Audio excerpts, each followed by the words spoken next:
Madaling araw na nito nang maisipan kong magluto ng pancit canton. Kasi parang go-to food na ng karamihan ang pancit canton pag nagugutom or nagki-crave sila sa madaling araw. Buenas na lang rin na may nakita pa akong steak sa ref at itong asparagus na panat na kaya sinama ko na rin na lutuin. Di ako madalas mag-pancit canton kasi alam naman natin na di siya ganun ka-healthy. Pero kung paminsan-minsan lang naman okay lang yan. So, mabilisan lang yung ginawa nating luto dito. So, pinan-fry natin siya ng both sides for 1 minute.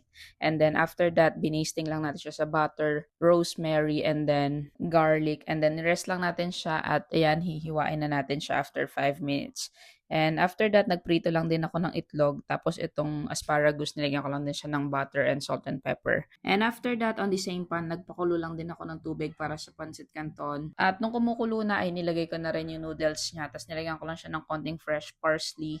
And then itinap ko na tong lahat ng mga niluto ko. So tapos na tayong magluto at ito na yung kinalabasan. Kaya craving satisfied talaga. Kaya kayo kung nag-crave din kayo sa pancit canton, ay try nyo na rin yung ganitong style. Yun lang. Babush!